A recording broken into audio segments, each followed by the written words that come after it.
પોતાના ઉપર પોતાના બાળક સારું જીવી શકાય.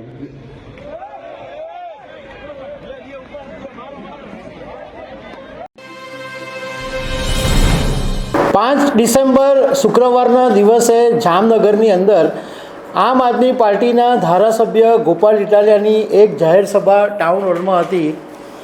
આ સભામાં જો એક ઘટના નહીં બની હતી તો ચર્ચાનો વિષય નહીં બનતે. ચર્ચા એટલા માટે બની કે જૂતા પ્રકરણ ફરીથી ઊભું થયું. એક માણસે ગોપાલ ઇટાલિયા પર જૂતું ફેંક્યું અને એને કારણે સોશિયલ મીડિયા ઉપર શુક્રવાર રાતથી વિડીયો વાયરલ થવાના શરૂ થયા અને પછી લોકોને એ જાણવામાં રસ હતો કે આ ગોપાલ ઇટાલિયા પર જૂતું ફેંકનાર છે કોણ.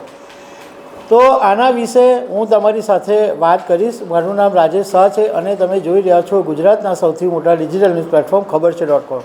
આમ આદમી પાર્ટીના વિસાવદરના ધારાસભ્ય ગોપાલ ઇટાલિયાની એક સભા જામનગરના ટાઉન હોલમાં શુક્રવારના રાત્રે હતી. ગોપાલ ઇટાલિયા લોકોને સંબોધન કરી રહ્યા હતા અને એ વખતે જો તમે સોશિયલ મીડિયામાં વિડીયો જોયો હોય તો તમને ખ્યાલ આવશે કે એક માણસ સભામાંથી અચાનક એકદમ ફટાફટ દોડી એકદમ હાઈ સ્પીડે દોડી આવીને સીધું ગોપાલ ઇટાલિયા પર જૂતું ફેંકી દે છે. સદનસીબે જે જૂતું છે એ ગોપાલ ઇટાલિયાના ગાલ પાસેથી ટચ થઈને નીકળી જાય છે. પણ આ ઘટનાના એવા ઘેરા પ્રત્યાઘાત પડ્યા કે ગોપાલ ઇટાલિયાની સાથે જે લોકો સ્ટેજ ઉપર બેઠા હતા એ ધડાધડ કૂદીને પેલા જેણે જૂતું ફેંક્યું હતું એને પકડી લીધો અને એને બરાબરનો ઠમઠોરી પણ લીધો. પરંતુ ત્યાં ગાડી પોલીસ હાજર હતી એટલે પોલીસે એને ઘેરી લીધો અને એની અટકાયત કરી લીધી હતી. હવે આ ભાઈ કોણ છે એના વિશે તો હું તમારી સાથે વાત કરીશ, પરંતુ આ જૂતા પ્રકરણનું જે ગોપાલ ઇટાલિયા સાથે કનેક્શન છે એના વિશે પણ વાત કરું તો આ બહુ ગાજેલો ઇસ્યુ હતો કે 2 માર્ચ 2017ના દિવસે તે વખતના જે ગૃહમંત્રી હતા પ્રદીપસિંહ જાડેજા એ એક સભાને સંબોધન કરી રહ્યા હતા અને એ વખતે ગોપાલ ઇટાલિયા કોન્સ્ટેબલ હતા અને એમણે એ જાહેર સભાની અંદર જૂતું છૂટું પ્રદીપસિંહ જાડેજાને માર્યું હતું અને એ વખતે પણ સભામાં વિક્ષેપ પડી ગયેલો. ગઈકાલે ગોપાલ ઇટાલિયાને જ્યારે પર જૂતું ફેંકાયું ત્યારે પણ થોડીક ક્ષણો માટે સભા અટકાવી દેવામાં આવી.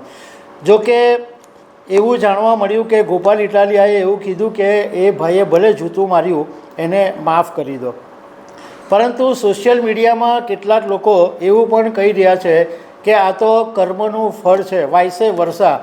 પ્રદીપસિંહ જાડેજા પર જૂતું મારેલું તો કોઈએ એમની પર માર્યું તો હિસાબ બરાબર થઈ ગયો.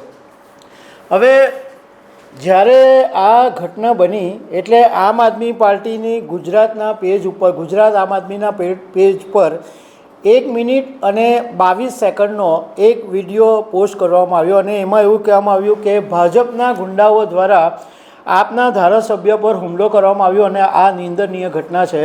અને અરવિંદ કેજરીવાલે પણ એક્સ પ્લેટફોર્મ પર લખ્યું કે આમ આદમી પાર્ટીની વધી રહેલી લોકપ્રિયતાને કારણે ભાજપ અને કોંગ્રેસને હરાવી દીધી છે અને અમે ભાજપની નિષ્ફળતા પર બોલીએ છીએ પરંતુ દર્દ કોંગ્રેસને થાય છે.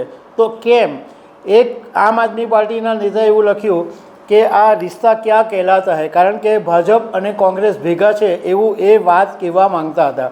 હવે જ્યારે આ હોબાળો મચ્યો અને બધા લોકો એમ જાણવામાં રસ પડ્યો કે આ કોણ હતો કે જેણે ગોપાલ ઇટાલિયાને જૂતું માર્યું, તો પોલીસ પાસેથી વિગત જાણવા મળી કે આ જેણે જૂતું માર્યું હતું એનું નામ છત્રપાલસિંહ જાડેજા છે અને એ જામનગરમાં કોંગ્રેસનો કાર્યકર છે. પરંતુ એણે બહુ ચોંકાવનારી વાત કરી. છત્રપાલસિંહે કીધું કે જ્યારે પ્રદીપસિંહ જાડેજા ગુજરાતના ગૃહમંત્રી હતા અને ગોપાલ ઇટાલિયાએ જૂતું ફેંકેલું હતું ત્યારથી મારો બદલો લેવાનું મનમાં હતું અને 8 વર્ષ પછી આજે જ્યારે મને તક મળી ત્યારે પ્રદીપસિંહ જાડેજા પર જે જૂતું ફેંકેલું હતું એનો બદલો મેં લઈ લીધો છે. તો આ વાત છે કે જૂતા પ્રકરણ હમણાં બહુ ચાલી રહ્યું છે. હમણાં CJI પર ચીફ જસ્ટિસ ઓફ ઇન્ડિયા પર પણ કોઈએ જૂતું ફેંકેલું હતું એક વકીલે. તો આવા જૂતા પ્રકરણ ચાલતા રહે છે. પણ ગોપાલ ઇટાલિયાએ તરત જ ફેસબુક પર એવું લખ્યું કે આ ભાઈને મેં માફ કરી દીધો છે. તો દર્શક મિત્રો, આવી અનેક વાતો સાથે અમે તમને મળતા રહીશું. Thank you very much.